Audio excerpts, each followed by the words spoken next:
ನಮ್ಗೆ ಆ ತುಂಡು ಭೂಮಿ ಕೊಡಕ್ಕೆ ರೆಡಿ ಇಲ್ಲ. ಅವ್ರಿಗೆ ಓವರ್ ಆಲ್ ಎಲ್ಲವನ್ನು ಖರೀದಿ ಮಾಡುವಂತವ್ರು ಬೇಕು. ಓವರ್ ಆಲ್ ಖರೀದಿ ಮಾಡ್ಲಿಕ್ಕೆ ಅಲ್ಲಿ ಇವತ್ತು 100 ಕೋಟಿ ಬೇಕು.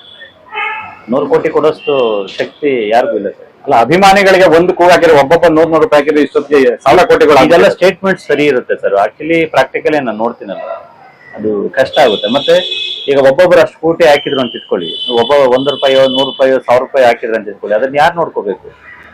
ಮತ್ತೆ ಆ ಆರೋಪಗಳು ಬರ್ತಾವಲ್ಲ, ಇವನ್ ದುಡ್ಡಿಂದ ಅವನ್ ದುಡ್ಡಿಂದ ಅಂತ, ಯಾರು ಹೆಗಲ್ ಕೊಡ್ಬೇಕು ಅದಕ್ಕೆ? ಸೊ ಮತ್ತೆ ಅಷ್ಟು ದುಡ್ಡನ್ನ ಕಲೆಕ್ಟ್ ಮಾಡುವ ರೈಟ್ಸ್ ಯಾರಿಗಿದೆ? ನಾನೇ ಕಲೆಕ್ಟ್ ಮಾಡ್ಬೇಕು ಕೇಳ್ತಾರಲ್ಲ, ನೀನ್ ಯಾರು ಅದನ್ನ ಕಲೆಕ್ಟ್ ಮಾಡಕ್ಕೆ ಅಂತ.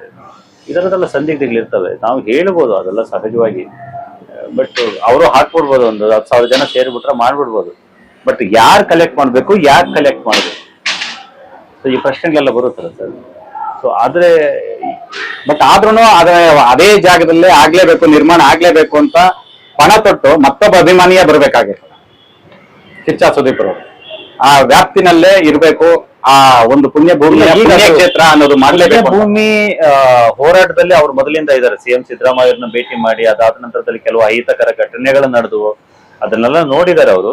ಸಿದ್ದರಾಮಯ್ಯವ್ರನ್ನ ಭೇಟಿ ಬಂದ ನಂತರದಲ್ಲಿ ಅವ್ರು ಸ್ವಲ್ಪ ಅಂತರ ಕಾಪಾಡ್ಕೊಳ್ಳಿಕ್ಕೆ ಕಾರಣ ನಾವುಗಳೇ. ಒಂದಷ್ಟು ಸಮಸ್ಯೆಗಳಾದವು ನಮ್ಮ ನಡುವೆ. ಎರಡನೇದು, ನಂತರದಲ್ಲಿ ಅವರು ಪ್ರಯತ್ನ ಪಡ್ಲಿಲ್ಲ ಅಂತಲ್ಲ, ಪ್ರಯತ್ನ ಪಟ್ಟರು. ಆದ್ರೆ ಪುಣ್ಯಭೂಮಿ ವಿಷಯದಲ್ಲಿ ದಿನದಿಂದ ದಿನಕ್ಕೆ ಅವರ ಡಿಮ್ಯಾಂಡ್ಸು ಮತ್ತೆ ಕಾಂಪ್ಲಿಕೇಶನ್ಸ್ ಜಾಸ್ತಿನೇ ಆಗ್ತಾ ಹೋಗ್ತು. ಅವಾಗ ಇವ್ರು ಸ್ವಲ್ಪ ಅಂತರ ಕಾಪಾಡ್ಕೊಂಡಿದ್ದು ನಿಜ, ಬಟ್ ಅವರ ಮನಸ್ಸಲ್ಲಿ ಯಾವತ್ತೂ ಕೂಡ ಪುಣ್ಯಭೂಮಿ ಅಲ್ಲಿ ಆಗ್ಲೇಬೇಕು ಅಂತ ಇತ್ತು. ಅದಕ್ಕೆ ಕಾರಣ ಅವರು ನಮಗಿಂತ ದೊಡ್ಡ ಅಭಿಮಾನಿ ವಿಷ್ಣುವರ್ಧನ್ ಅವರಿಗೆ. ಸೊ ಅವ್ರೇನ್ ಮಾಡಿದ್ರು, ಈ ಪುಣ್ಯಭೂಮಿ ನೆಲಸಮ ಆದ ತಕ್ಷಣನೇ ಸಿಕ್ಕಾಪಟ್ಟೆ ಬೇಜಾರು ಮಾಡ್ಕೊಂಡು ಬಹಳ ನೊಂದು ಬಿಟ್ರು.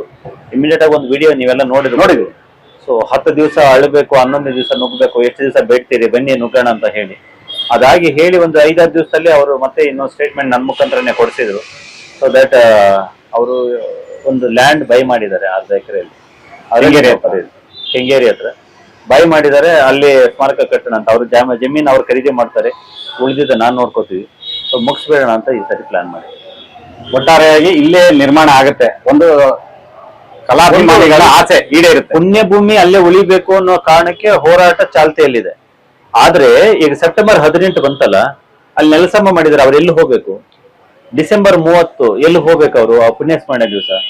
ಇದು ಎಷ್ಟು ದಿವಸ ಬಗೆಹರಿತೋ ಗೊತ್ತಿಲ್ಲ ಈ ಪುಣ್ಯಭೂಮಿ ಹೋರಾಟ. ಯಾಕಂದ್ರೆ 15 ವರ್ಷ ಆಗಿದೆ, ಇನ್ನೆಷ್ಟು ದಿವಸ ಗೊತ್ತಿಲ್ಲ. ನಾವು ಹೋರಾಟವನ್ನ ಚಾಲ್ತಿಯಲ್ಲಿ ಇಟ್ಟಿರ್ತೀವಿ, ಹೋರಾಡ್ತೀವಿ, ಅದೆಲ್ಲ ಓಕೆ. ಬಟ್ ಈಗ ಸೆಪ್ಟೆಂಬರ್ 18-30 ಎಲ್ಲಿ ಹೋಗ್ಬೇಕು? ಆಮೇಲೆ ಬೆಂಗಳೂರಿಗೆ ರಾಜ್ಯದ ಮೂಲೆ ಮೂಲೆಗಳಿಂದ ಬರುವಂತ ವಿಷ್ಣು ಅಭಿಮಾನಿಗಳು ಅವ್ರು ಎಲ್ಲೋಗಿ ವಿಷ್ಣುವರ್ಧನ್ ಅವ್ರನ್ನ ದರ್ಶನ ಮಾಡಬೇಕು. ಸೊ ಈ ಕಾರಣಕ್ಕೆ ಒಂದು ದರ್ಶನ ಕೇಂದ್ರ ಇರ್ಲಿ ಅಂತ ಹೇಳಿ ಪ್ಲಾನ್ ಮಾಡಿದ್ವಿ.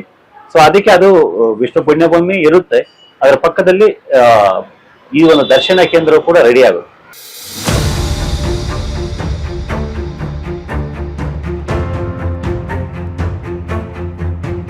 ನಮ್ಮ ವಿಜಯವಾಹಿನಿ ನ್ಯೂಸ್ ಚಾನೆಲ್ನಲ್ಲಿ ಪ್ರಮೋಷನ್, ಜಾಹೀರಾತು, ಅಡ್ವರ್ಟೈಸ್ಮೆಂಟ್ ನೀಡಲು ಸಂಪರ್ಕಿಸಿ 9535808456.